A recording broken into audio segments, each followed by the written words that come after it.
Alors, cette semaine à Gotchard, votre balado hebdomadaire d'actualité automobile, c'est une semaine un peu spéciale. Parce qu'au moment où on l'enregistre, on est en plein cœur du Salon de l'Auto de Montréal, que j'ai eu l'occasion de visiter au moment de la journée de presse. Alors moi, je vais surtout vous parler des nouveautés ou des affaires qui manquent au Salon de l'Auto de Montréal. Moi, mon essai, ça va aller à la semaine prochaine, mais je vous reviens, comme d'habitude, avec des nouvelles peut-être un peu insolites, comme c'est ma spécialité. Moi, c'est William Bouchard.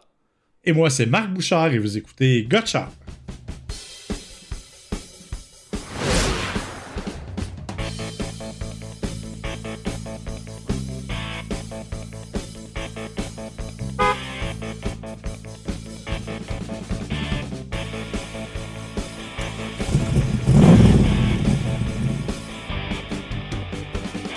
Alors oui, William, cette semaine, j'avoue que tu as fait un effort pour trouver des nouvelles qui sont encore plus bizarres que ce à quoi tu nous as habitués. Tu dis ça chaque semaine, hein? Fait que j'ai un peu Oui, de mais pression. je trouve que tu montes la barre à chaque fois. Ou en tout cas, tu montes peut-être d'autres choses cette semaine. Si c'est une autre affaire, on en parlera tantôt. Ou pas. Ou pas. Ou pas. Mais moi, je vais commencer en parlant du Salon de l'Auto de Montréal parce qu'évidemment, c'est l'événement, on le sait, qu'on attendait depuis quelques années, pandémie oblige. On l'avait suspendu. Les amateurs étaient contents du retour de ce salon-là, qui est quand même un événement important, là, et qui, année après année, attirait pas loin de 200 000 visiteurs. Cette année, évidemment, on s'attendait à une année ralentie, comme ça a été le cas un peu partout. Ça a été le cas à Détroit, qui était une véritable catastrophe, là. C'était même pas un salon de l'auto, on ne sait pas trop ce que c'était. Le salon de Los Angeles a quand même eu l'air d'un salon, ça, il fallait le reconnaître. Alors, on ne savait pas trop à quoi s'attendre à Montréal. Et honnêtement, je suis resté sur ma faim.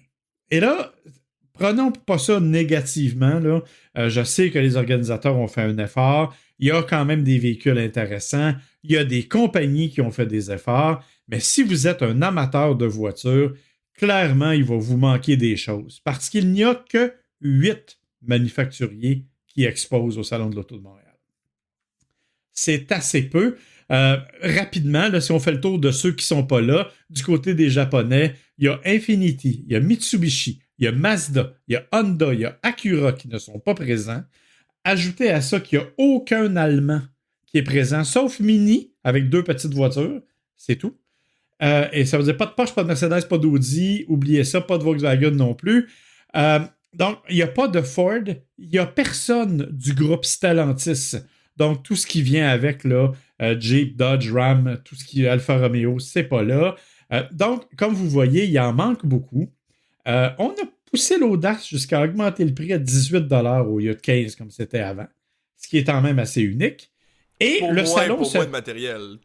pour moins de matériel. Et le salon se tient sur un seul plancher, alors que vous avez habitué au Palais des Congrès à 3 planchers. Ça, c'est peut-être la bonne nouvelle, parce que tu sais, William, tu es déjà venu avec moi au Salon de l'Auto. C'est un vrai labyrinthe, là, se promener d'une salle à l'autre. C'était compliqué, c'était pas agréable. Le fait que ce soit dans la même salle, c'est le fun, mais évidemment, c'est beaucoup plus petit. On parle d'à peu près 55 à 60% de la surface habituelle. Ce qui est vraiment pas beaucoup. Ça va avec le nombre de manufacturiers en même temps, hein? Ça va avec le nombre de manufacturiers, puis on a bouché des trous. Moi, j'ai vu là quelque chose que j'avais jamais vu auparavant.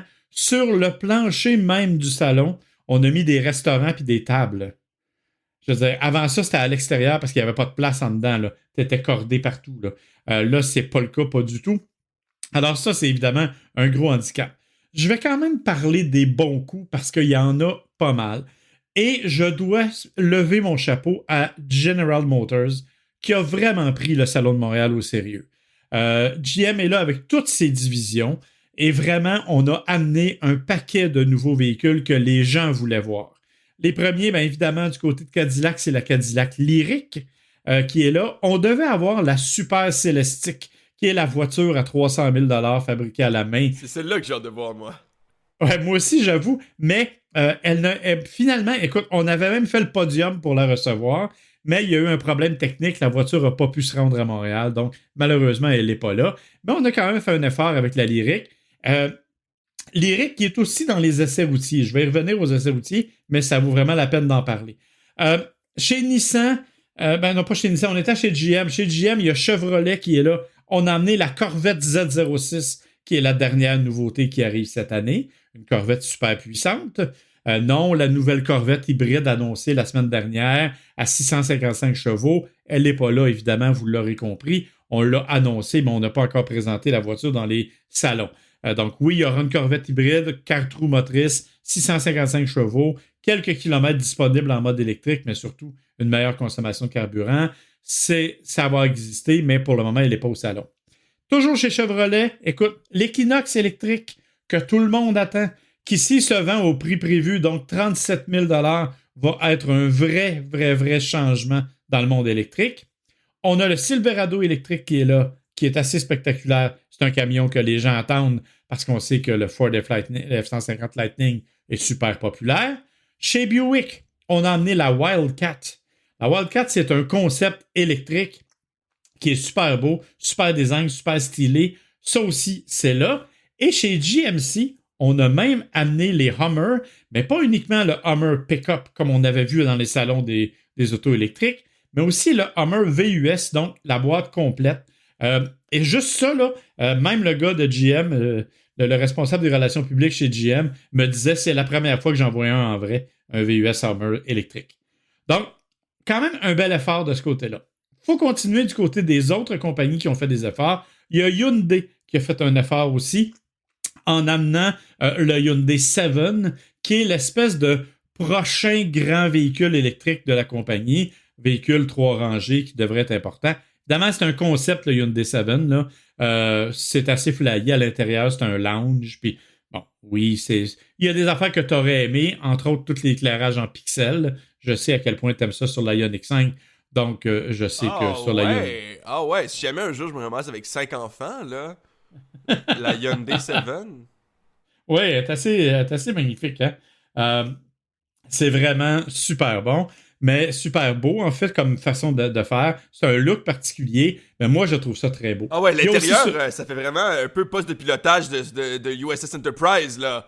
Oui, totalement. Là. Puis c'est fait pour que tu puisses tourner les bancs les uns vers les autres. C'est vraiment un lounge. Là. On n'est pas du tout dans l'intérieur de voitures traditionnelles. On a aussi, bien sûr, la Ioniq 6, hein, qui est la nouvelle version de Ioniq avec la même motorisation que la Ioniq 5, ton petit bébé. Et elle a, évidemment, elle est sur le plancher. C'était pas vraiment un dévoilement. C'était plus quelque chose de particulier. Un bon mot pour la conférence de presse de Hyundai, parce que Hyundai est devenu un partenaire de la Ligue nationale de hockey, donc on avait misé sur des trucs de hockey un peu partout, et on a présenté, au moment de la conférence de presse, Marcel Dionne et Yvan Cournoyer, deux personnes que tu ne connais probablement pas du tout, mais qui ont marqué mon enfance. Yvan Cournoyer, c'était le Roadrunner, c'était celui qui jouait au hockey des Canadiens quand moi j'écoutais ça avec mon propre père. C'était une espèce d'héros d'enfance, on avait ses cartes de hockey, là. Alors rencontrer Yvan Cournoyer, ça a quand même été quelque chose d'intéressant. Aucun rapport avec l'automobile, mais ben content de le rencontrer pareil. Et tu as tout à fait raison, j'ai aucune idée c'est qui.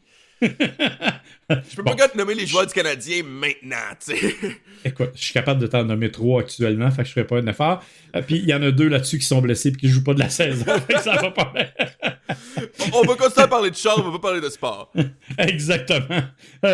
Du côté de chez Nissan, on a présenté, évidemment, c'est l'Aria qui est la vedette. L'Aria qui est le VUS 100% électrique, que je m'en vais essayer dans quelques semaines en version 4 roues motrices. Mais là, on a présenté le concept qu'on avait dévoilé au SEMA et au Salon de Los Angeles, le Surf Wagon. C'est donc un concept Aria avec des faux panneaux de bois sur les côtés, des planches de surf sur le dessus, des roues que moi j'ai trouvé absolument magnifiques. Si vous voyez une photo de l'Aria, vous allez voir, c'est des espèces de roues, de pneus à flanc blanc avec le cap de roue brillant au milieu puis la couleur turquoise autour. Moi, je trouve ça magnifique. Mais évidemment, c'est pas nécessairement du goût de tout le monde. Un autre bon mot pour Nissan, qui, au cours des prochains jours et de tout le salon, a fait des événements quand même qui étaient importants. On sait que, tu te rappelles qu'on a reçu Valérie Limoges, la première femme championne d'une série. Elle est là au salon une journée pour signer des autographes. Il y a aussi leur porte-parole, Karine Vanasse, qui est allée. Et on a même fait une espèce de panel de femmes où c'était animé par Karine Vanasse. Valérie Limoges était là. Et d'autres personnalités. Écoute, je t'avoue que les noms m'échappent un peu, mais tu avais un professeur extrêmement qualifié. Tu avais même la Montréalaise qui a fait atterrir Voyager sur Mars, là, Ah oui. dont le nom m'échappe. Mais cette femme. Cette femme qu'on admire et qui est très, très stimulante à écouter, ben, elle était là lors du panel. Donc, un effort pour du côté de Nissan. Toyota Lexus aussi, extrêmement bien organisé. Je dirais deux kiosques différents. Eux autres ont fait le dévoilement la veille pour les journalistes, mais il y a quand même la Lexus RZ, qui est la version 100% électrique de Lexus, qui est en fait la version Lexus du BZ4X de Toyota, là. Un VUS 100% électrique, 360 km d'autonomie, style un peu particulier, mais on aime ou on n'aime pas. Moi, je déteste pas, mais c'est un petit peu radical. Et on a dévoilé la Toyota Prius Prime, moi, j'ai essayé la Prius, tu te rappelles qu'on en a parlé. Là, c'est la Prius Prime, qui est la version branchable de cette compagnie-là. On va vous reparler de l'essai de la Prius, mais vous allez voir, le style est absolument fabuleux. Ça n'a rien à voir. Les nouvelles Prius, j'ai toujours dit que ça m'étonnait, mais je peux employer dans la même phrase des mots sexy et dynamiques quand on parle d'une Prius, ce qui est presque un événement historique parce que c'était pas le cas. Oui, d'ailleurs, je vais juste clarifier, hein, tant qu'à parler de l'importance des femmes, autant les nommer. Le panel était constitué de Karine Vanasse, bien sûr, actrice et porte-parole, Julie Fortier, qui est la présidente et directrice générale de Capital Nissan. Il y avait bien sûr Valérie Limoges, qu'on mentionnait, qui était la championne de la Coupe Nissan Sentra. Il y avait la docteure Farah Alibé. Ah, je l'avais sur le bout de la langue, là. Mais oui, c'est ça qui est celle justement, qui pilotait. Il y avait la professeure Catherine Baudry, qui est une ingénieure et économiste titulaire de la chaire Innovation. Et voilà, c'est ça, ça se déroulait le 20 janvier dernier, là, donc il y a quelques jours à peine du moment où... Ouais, ben en fait, moi je le soulignais surtout pour l'effort de Nissan d'avoir voulu créer un événement profiter du salon de l'auto pour réunir ça autour peut-être d'une position qu'on parle un peu moins, là. Alors, je trouve ça intéressant qu'il l'ait fait. Je te parlais de Lexus et Toyota. Bien sûr, les gammes sont toutes là aussi, mais vous avez donc la Prius Prime qui est là, le Lexus RZ qui est là aussi. Donc, ça aussi, c'est des véhicules intéressants. Et vous avez Kia qui a présenté la EV6 GT. C'était pas une grande nouveauté parce que les journalistes l'ont déjà essayé en décembre. Elle est déjà sur la flotte de presse d'ailleurs. Mais c'est la EV6, la version super dynamique, 576 chevaux, voiture électrique, superbe, absolument magnifique. Et toute la gamme de Kia est là. Il y a aussi Subaru qui en a profité pour faire en première canadienne le dévoilement de la Subaru Impreza 2024. Petite augmentation de motorisation, quelques changements de style, mais c'est surtout le retour de l'appellation RS du côté de Subaru. Donc, c'est une voiture qui n'a pas vraiment changé. Quand on la regarde physiquement, là, on ne tombe pas à terre personne, là.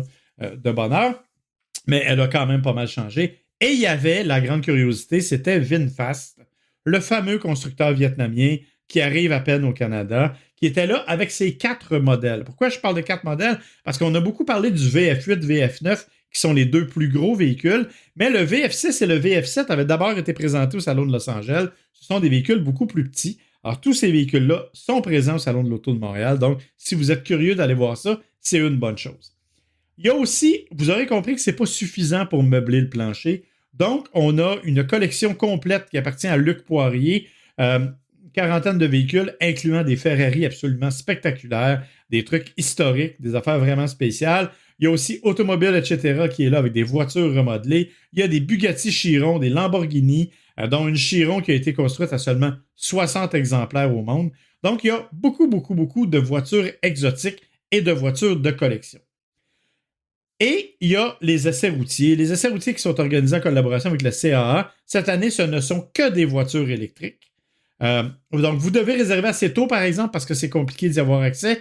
Mais une fois que vous avez réservé, vous avez donc accès à un essai routier de plusieurs voitures. Il y a une longue liste de modèles. Je vous ai dit qu'il était possible d'essayer la Cadillac Lyriq.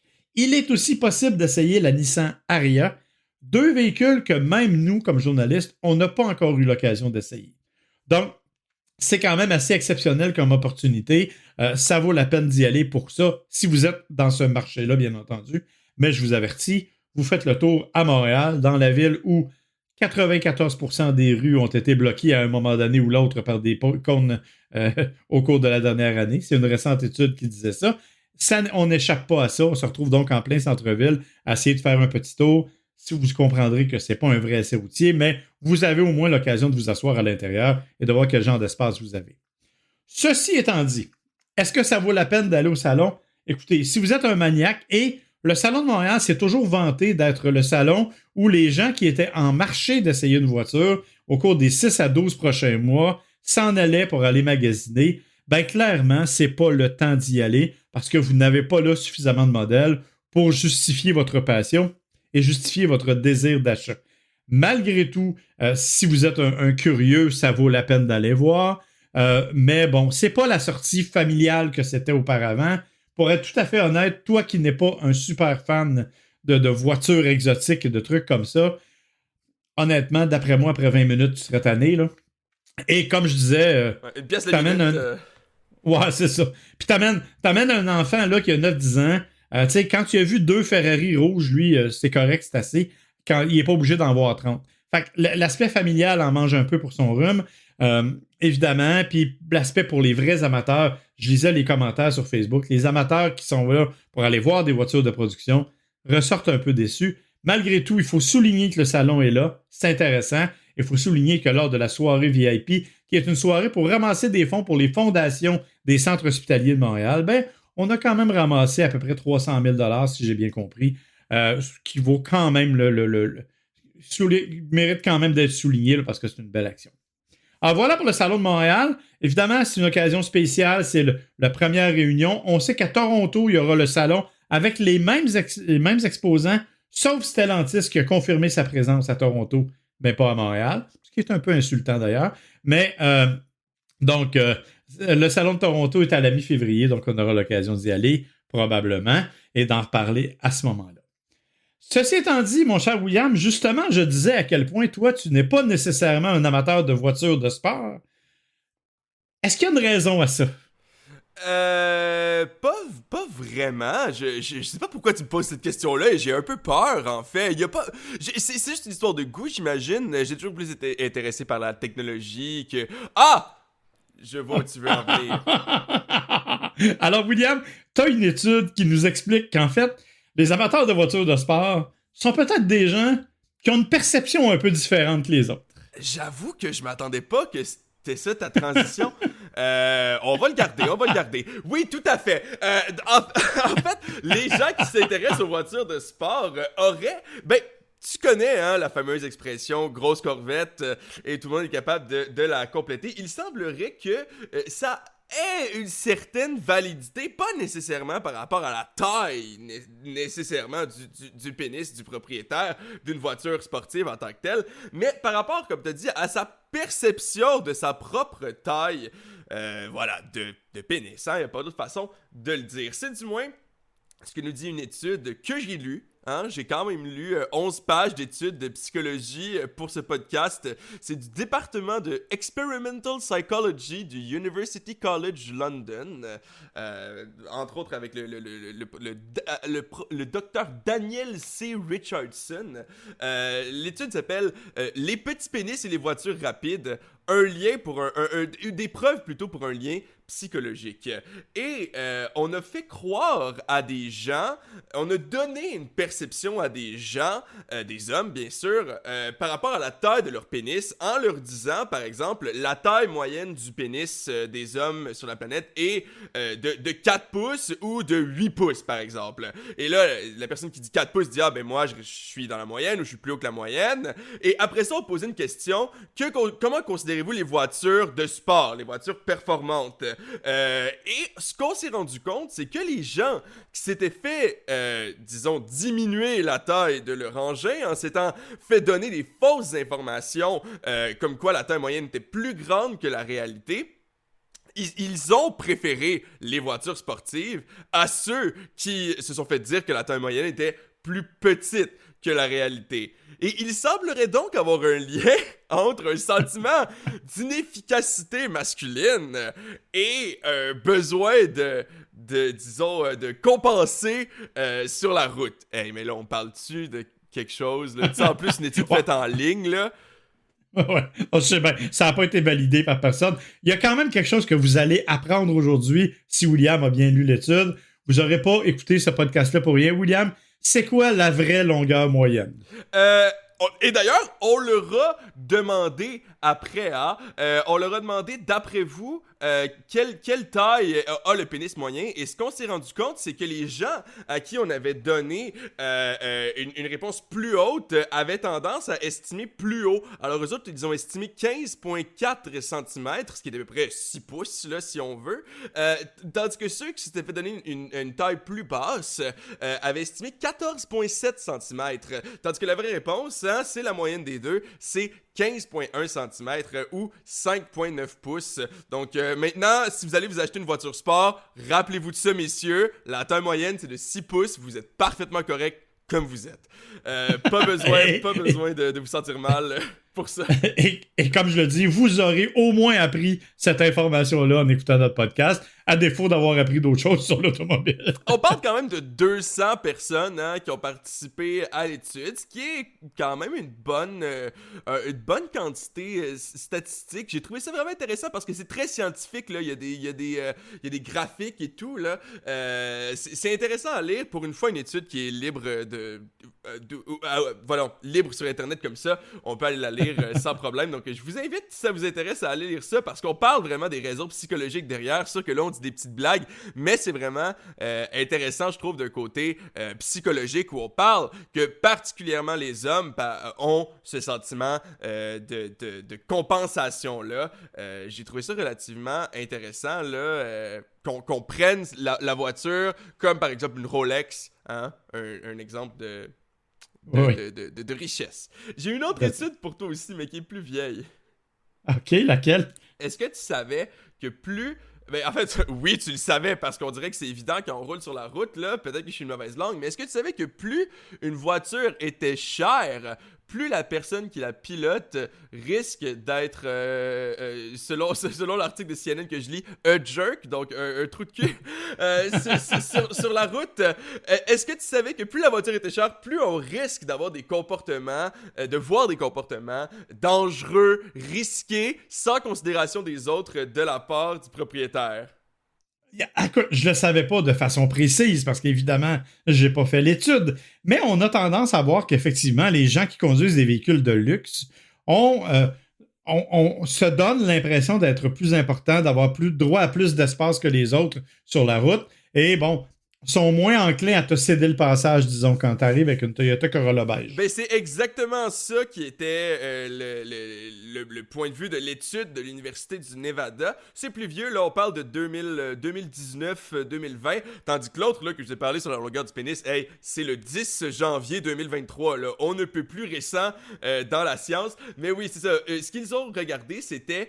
ils sont placés à une intersection. En gros, ils ont regardé les gens qui laissaient passer les piétons. Ce qu'ils se sont rendu compte, c'est que sur 461 voitures, il y a 28% seulement qui laissaient passer les piétons et par 1000$ de prix, d'augmentation de prix, on baissait les chances qu'on laisse passer les piétons de 3%. 3% par 1000$. Quand même, ça veut dire que rendu à 70 000, là, quand la moyenne est de 40 000, tes chances ont baissé pas mal. Là. Oui, et même les femmes avaient laissé passer à 31,33%, tandis que les hommes à seulement 24%. Fait qu'on regardait plus que juste simplement le prix estimé de la voiture, mais quand même, hein, apparemment qu'il y aurait une dimension sociologique à tout ça. Comme quoi, l'automobile, hein, c'est... Quand on dit que l'automobile, c'est le reflet de ta personnalité, ça a l'air que c'est pas complètement faux. C'est complètement vrai. Effectivement. Parlant de personnalité, toi, quand tu penses à quelqu'un qui habite au Wyoming, là... Oui. Écoute, moi, j'ai trouvé... Là, je suis allé au Wyoming. C'est absolument magnifique comme endroit. C'est des prairies, c'est des montagnes, c'est superbe. Je suis allé à un endroit qui s'appelle Jackson Hole, qui est un centre de ski de très haut niveau. C'est absolument fabuleux comme endroit, c'est beau, mais là, ça arrête pas mal. C'est le premier endroit où j'ai vu un portier d'hôtel portant un revolver à la ceinture, un vrai, mais à part ça, il n'y a pas grand-chose qui m'a... J'ai pas vraiment rien de perception sur le Wyoming. Je pense que ça résume pas mal la perception que j'ai moi-même du Wyoming. Hein? On parle de chapeau de cowboy, de revolver à la ceinture. Alors que pas mal tous les endroits à travers le monde essayent de faire une transition vers des modes de transport plus verts. Hein. Par exemple, les voitures électriques, bien que, comme on le dit bien souvent, c'est pas la solution miracle, mais quand même, hein, on voit qu'ici, les voitures à combustion n'auront plus le droit d'être vendues d'ici 2035. Ben, au Wyoming, ils ont décidé que c'était l'inverse, en fait. Ils ont décidé qu'eux autres, d'ici 2035, c'était les voitures électriques qu'elle a arrêté de vendre. Ouais, j'ai vu passer ça. Écoute, je pense que ça arrivera jamais, là. On va se dire les vraies affaires, ça arrivera jamais. Mais je trouvais que leur fondement était intéressant pour susciter une certaine réflexion, par exemple. Parce que le Wyoming, c'est quand même un État producteur de pétrole important, là. Et c'est un tout petit État. Ben non, en termes de territoire, c'est grand, mais il y a comme 500 000 habitants au Wyoming, là, pas même plus.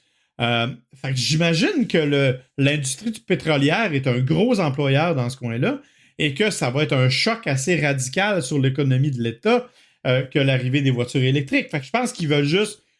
Tu sais, dans le fond, il y en a qui vont faire des protestations avec des pancartes. Eux autres ont décidé de protester en mettant une loi, là.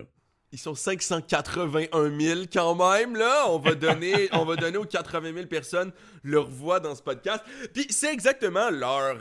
parce que dans le fond, c'est juste une résolution, là. Ça n'a pas encore été passé. C'est juste que c'est un petit peu cocasse de voir, alors que tous les autres États à travers le monde, tu sais, puis je parle pas juste d'États comme aux États-Unis, mais tu sais, les gouvernements essayent de donner disons, des subventions pour aller en direction des véhicules électriques, ben, j'ai l'impression que d'ici quelques années, au Wyoming, on va donner 12 000 $ pour acheter des voitures à essence, hein? Un peu à l'inverse.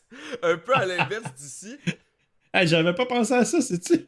Non, mais c'est définitivement ça, là. C'est exactement ce que tu as dit, la justification derrière leur proposition. Parce que le Wyoming, c'est une des plus grandes industries, c'est le pétrole, c'est le gaz naturel, ou sinon les raffineries aussi de pétrole. Ben, nécessairement pour eux, hein, de se tourner hors des énergies fossiles, c'est sûr que c'est un gros choc à leur économie. Je comprends bien, là. Je pense qu'il y a quand même un certain niveau de pragmatisme à avoir. Où je pense pas que non plus les voitures électriques vont complètement remplacer les énergies fossiles non plus. Je pense que le Wyoming va être correct encore pour un méchant bout, là. Mais c'est quand même un peu cocasse à voir le total inverse du Québec et de tous les autres États. J'avoue qu'effectivement, c'est pas exactement la tendance qui se dessine actuellement au niveau mondial, c'est clair. Non, vraiment pas. Puis moi, je pense que t'as d'autres choses, mais moi, en terminant, j'avais quand même une chose à te dire. Je suis prêt à mourir. OK, pourquoi donc? Parce que maintenant... j'aimerais mieux pas, là, non, mais moi aussi, pourquoi? j'aimerais mieux pas. Non, mais je veux dire, je vais quand même être très clair. C'est sûr que c'est préférable que non, mais si jamais je décède, au moins maintenant, je sais le corbillard dans lequel vous allez pouvoir transporter mon cercueil. Il y a une compagnie britannique de Coleman Milne qui se spécialise voilà, dans la transformation de voitures, qui a créé une limousine et un corbillard à partir de Mach-E. OK. Mon Dieu. Attends, la prochaine étape, c'est la Ioniq 5. Je veux dire, Ah, ben là, peut-être ça va me donner le goût, là, un peu, là. Faites-le pas avec l'Ioniq 5, là. Faites-le pas avec la 7. Faites-le pas avec la 7 parce que là, je suis parti. Non, mais sincèrement, c'est quand même beau le pire, hein? Ça fait vraiment un corbillard assez moderne. En fait, ça me fait plus penser, tu sais, au char de l'agonie du pape, là, Jean-Paul II, un peu, là. Tu sais, il était comme dans une espèce de boule de vitre, là.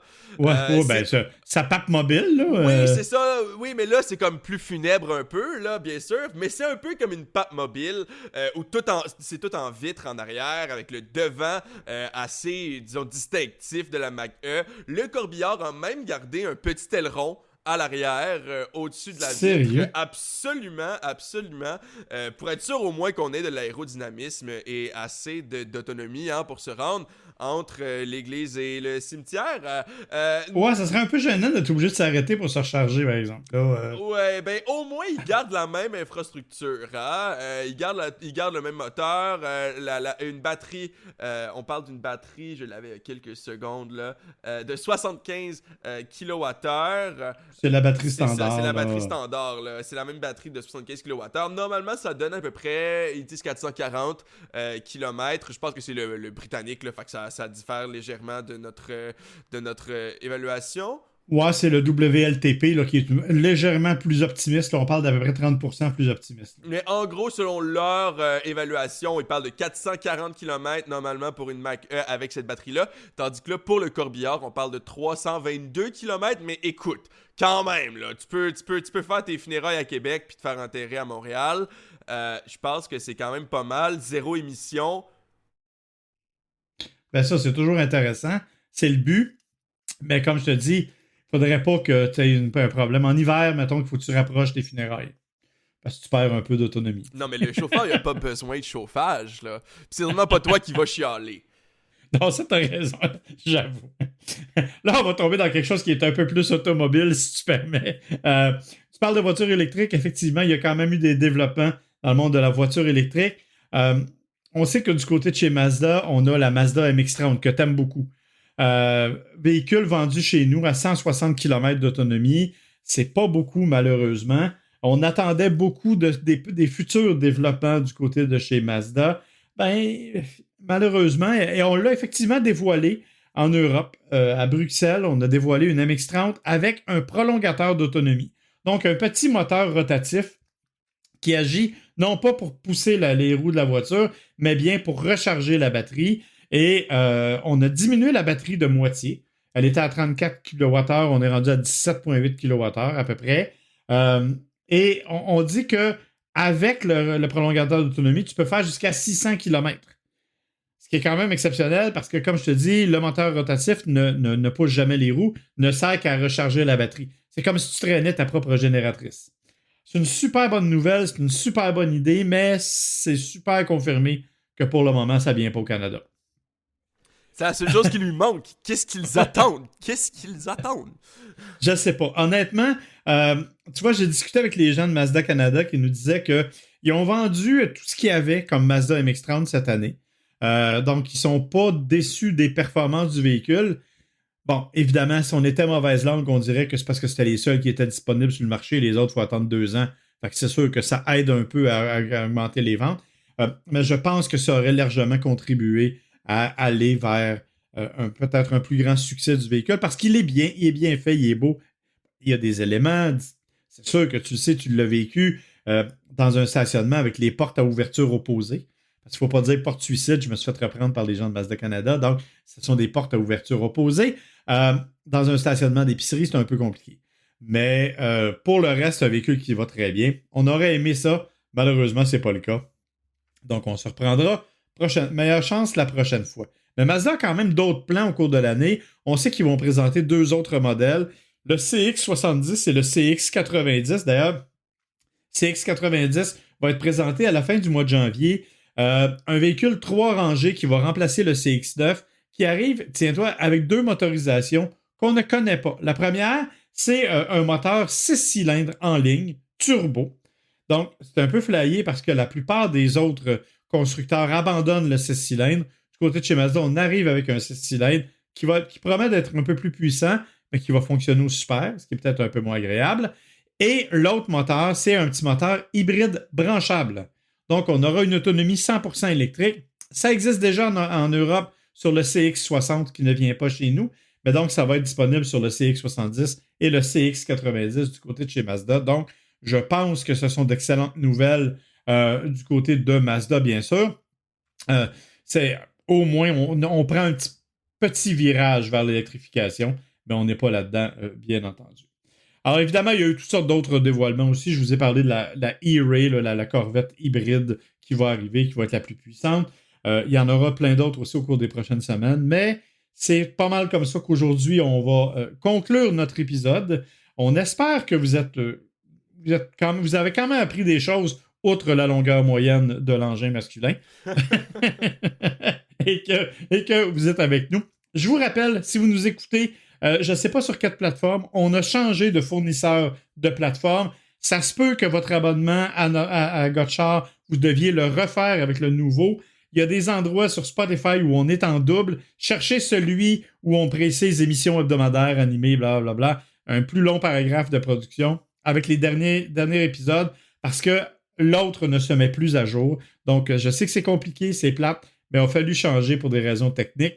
Et là, actuellement, on essaie de remettre tout ça en ligne. Alors, on vous invite bien sûr à nous suivre sur notre page Facebook Gotchard Podcast, à nous écrire à gotchard.podcast@gmail.com ou sur nos Facebook personnels, évidemment. On est aussi disponible, et ça fait partie des avantages d'avoir changé de fournisseur, on est disponible sur absolument toutes les plateformes, y compris des plateformes que je ne connaissais même pas. Donc, on a ça. Et bien sûr, notre site gotchard.com où on met chacun des épisodes. Alors, mon cher William, pour moi, ça met fin à cet épisode cette semaine. Je te remercie beaucoup et je vous souhaite une bonne semaine. À la semaine prochaine.